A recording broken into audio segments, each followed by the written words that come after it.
shared some of those with neighbors and friends, and now I have these left. So 2 days ago, I chopped all of the green tomatoes up and put some salt on them, let them sit overnight to draw all of the water out. And then I cut the onion and bell peppers up a day later after I drained all that juice off and rinsed all the salt off of it.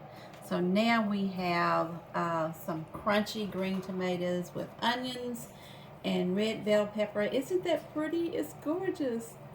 Guess what we're making in Sadie's kitchen? We're making pickled green tomatoes.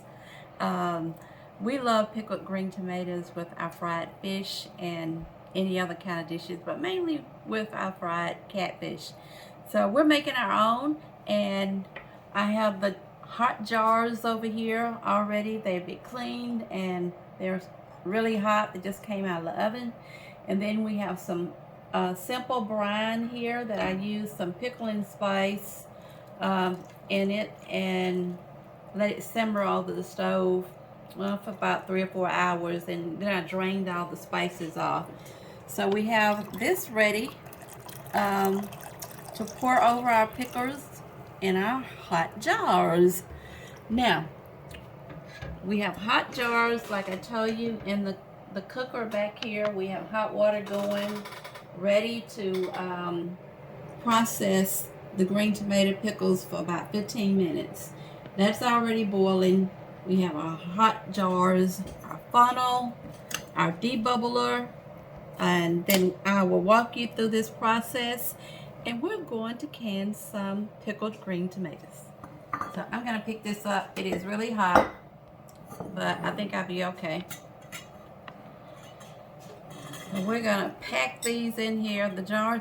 Yes, and the green tomatoes and the bell peppers and onions, they're cold, and this is what's called cold pack. It's not going to be a hot pack because I don't want my green tomatoes to get mushy. So that's why we're going to put them in these hot jars and pour the brine over it and get them in the cooker. And I want to make sure that they are packed.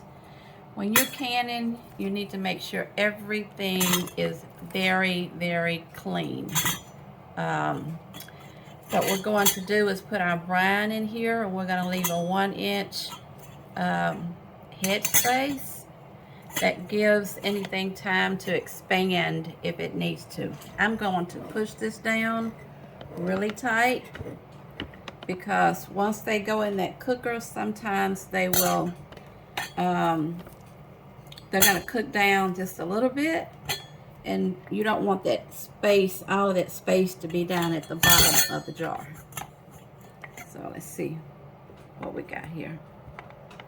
Sometimes it's just best to use the God-given tools that we have when you're canning. And I'm just pushing that just a little to make sure it's pushed down. Then we're going to go over here. Turn this around that way. We're going to add our brine. I love this spoon because it has this little piece right here that kind of hooks to the pot, and you don't have to worry about laying it down anywhere. So that's filled about as far as we need it. And we're going to pull that over. I'm going to get a little saucer up here to sit this on.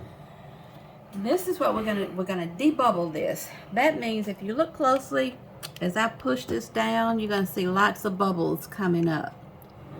You don't want to put your seal on here with all those bubbles in there, because sometimes you won't process it correctly, and you gotta get all those air pockets out of it. Matter of fact, I wanted to share with you why I'm doing the debubbling. This brine has pickling spice and sugar in the brine.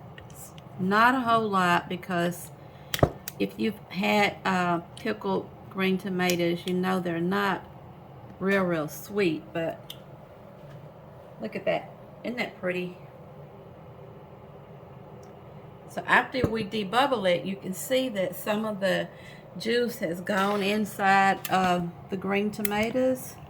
I just want to make sure we do this because I don't want any spoilage. So what we're going to do is make sure, put just a little bit more, because it's soaked into the tomatoes and you want to make sure you have. Alright, now what we're going to do is take a clean rag. I just rather go ahead and soak the whole thing in vinegar so I won't have to be dipping a lot. So this is clean on the top. You got to make sure it's clean, there are no cracks. Our seals have already been washed, and our rings. We'll put this on. And fingertip tight. That's a tongue twister. You don't want to go fingertip tight. And there we go. Beautiful. Alright, let's try one more jar and then I'll get the rest of them done. And okay, pickles in. I hope you all enjoyed that Chow-Chow that we made, and I hope you'll try it next summer, or now if you can find any of those vegetables, go ahead and make you some Chow-Chow. My friend said, why should we make it when we can just call you? I don't know. I want you to try it, okay? I need you to try it. And if you need some help, I'll come help you do it. That's what we do in Sadie's Kitchen. We help each other. So got that pushed down. Get just a few more in there. Go. Bring it over here.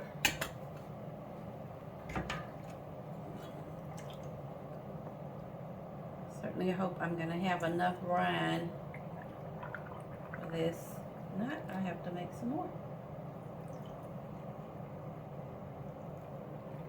Okay. Filling it up, fill it up, fill it up. And over there, put this to the side. Get our debubbler. These pickles are so delicious. But dang, a little bitty jar in the store might cost you $4 or more. So, as you can tell, I enjoy doing what I do. And I enjoy sharing with you guys also. I'm going to make sure that we don't have, I'm going to pull a few of these out of here, because I don't want to have too many. I think I'm going to make sure I got all those bubbles out. Push this down. I'm going to take a few more out because you don't want to have too many. And then we're going to put just a little bit more.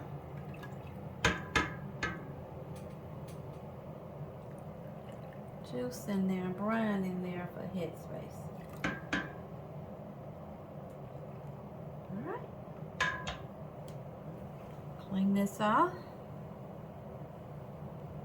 I want to make sure I got some wet vinegar on there. Put our top on. And we are ready to put in our cooker over here. There we go. Cute, cute, cute. I cannot wait to taste these from Sadie's Kitchen. Sadie's pickled green tomatoes and the Chow-Chow. You've got to try it, guys. You've got to try it. It's delicious. Hope you enjoy both recipes. I have them down in the description box. Thank you for watching Sadie's Kitchen, and hit the subscribe button if you like this video.